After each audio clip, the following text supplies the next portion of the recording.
অজয়দা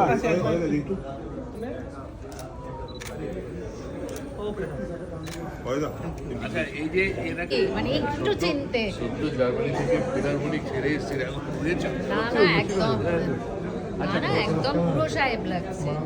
মা ঠিক আছে, হ্যাঁ হ্যাঁ সবার আগে রাশিয়ান কনসাল জেনারেল একসময় আমার কাছে শিখছেন উনি। অনেক বছর আগে, 30 বছর আগে। 35 বছর আগে হ্যাঁ, একদম চোখে বাংলা মানে বুকগুলো একদম বিশ্বভারতীর ছাত্র 40-45 বছর আগে মানে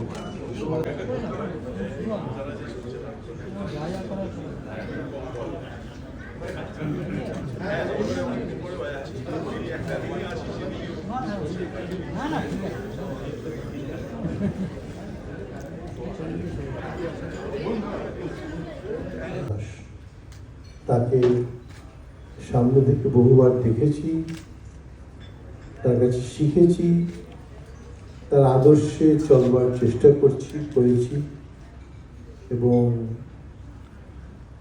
তার জন্যই আজকে আমার ধারণা যে সসম্রাট ভারতবর্ষের একটা শ্রেষ্ঠ জায়গায় এসে পৌঁছতে পেরেছে। অবশ্যই তাতে একজনের সহায়তা আমরা বরাবর স্বীকার করবো, সেটা হচ্ছে তার জাতির, এটা মানতে হবে। এবং আপনারা জানেন হয়তো যে জাকির ভাইয়ের সঙ্গ তো শুরু হয় বাবা আগে খাসের ওখানে, তখন ওদের জাকির ভাইয়ের বয়স 9 কি 9.5 হবে 10, তখন উনি বাবার সঙ্গে বাড়িতে শুরু করেন এবং সঙ্গতের ব্যাপারে বাবা আগে খাসের উনি বরাবরই গুরু মানতেন এবং ওনার আদর্শে সঙ্গতকে উনি আরও অনেক উন্নত করেছেন। অনেক পুরনো পন্থাকে উনি বাদ দিয়ে নিজের একটা সঙ্গতের পন্থা তৈরি করেছিলেন। এই দুজন মানুষের কথা ভাবলেই মনে হয় যে আমরা কত ছোট এবং কত উন্নত স্তরের গান বাজনা ছিল এক সময়, এখনো নেই তা নয়, কিন্তু ওটা একটা অন্য পর্যায়ে। আমি আলিবুর বাবার সঙ্গে পণ্ডিত শঙ্কর ঘোষ বিক্রমের বাবা, আমার গুরু ভাই, এদের দুজনের অনুষ্ঠান শুনেছি 2 ঘন্টা 2.5 ঘন্টা। মনে হয়েছে যে আমার নাম ভুলে গেছিলাম।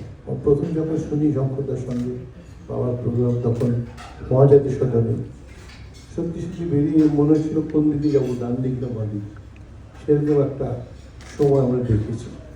যাই হোক, আজকে যেটা আমরা একসঙ্গে মিলিত হয়েছি, আমার ছোট ভাই শুধু নয়, অনেক আত্মার কাছের মানুষ, পণ্ডিত তেজেন্দ্রনারায়ণ মজুমদার। আমার খুব আনন্দ হচ্ছে যে এবছর পদ্মশ্রী পেয়েছে, সেটা বড় কথা নয়, হয়তো অনেক আগে ওর পদ্মশ্রী পাওয়ার কথা ছিল, কিন্তু তারপরে এই 13তম অধিবেশনটা তারপরে হচ্ছে। কাজেই যখন ওর বাজনা হবে আমরা বলতে পারবো যে পদ্মশ্রী পুরস্কার প্রাপ্ত পণ্ডিত তেজেন্দ্রনারায়ণ মজুমদার। এটা আনন্দ হচ্ছে আমার বলতে। নমস্কার, প্রণাম। পণ্ডিত অজয় চক্রবর্তী এখানে আছেন। আমি একটা ফিল্ম বানিয়েছিলাম 96-এ আইটিসির জন্য, তো আপনার বাড়িতে গিয়ে আপনি আর কৌশিকীর রেয়াজ শুট করেছিলাম। কৌশিকী আমার বন্ধু, মাঝে মধ্যেই সেটা নিয়ে আলোচনা হয়। আমি তেজেন্দ্রই বলি। তেজেন্দ্রর বাজনা শুনতে গিয়েছিলাম অ্যারাউন্ড 87-88, সুজাতা সদন, বেহাগ। বহুবার বলেছি তেজেন্দ্র ওই রাগটা একবার শোনাবি প্লিজ, আরেকবার সেম বন্দিশ। তন্ময় সবাই জানে তবলাবাদক, ওর বাড়িতে বসে ওর হারমোনিয়াম কত যে শুনেছি তার ইয়ত্তা নেই। মানে বহুবার বহু প্রোগ্রামে গেছি।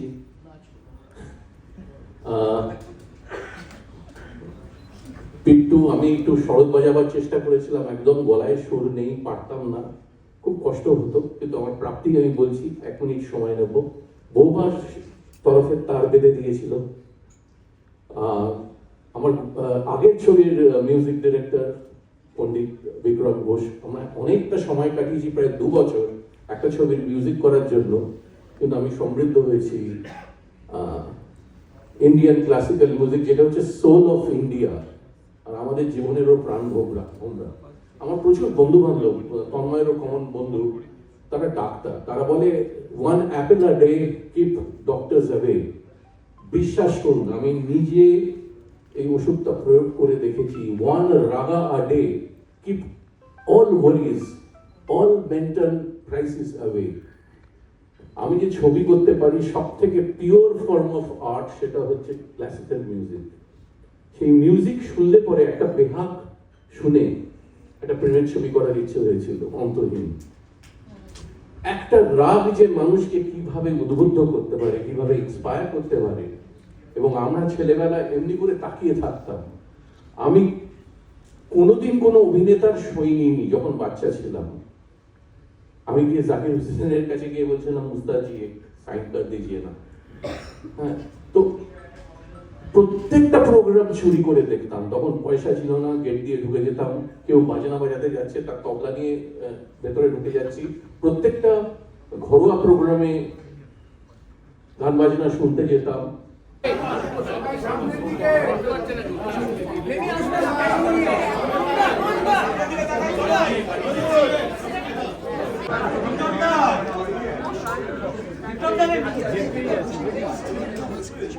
পেছনে চলে গেল সবাই, সামনে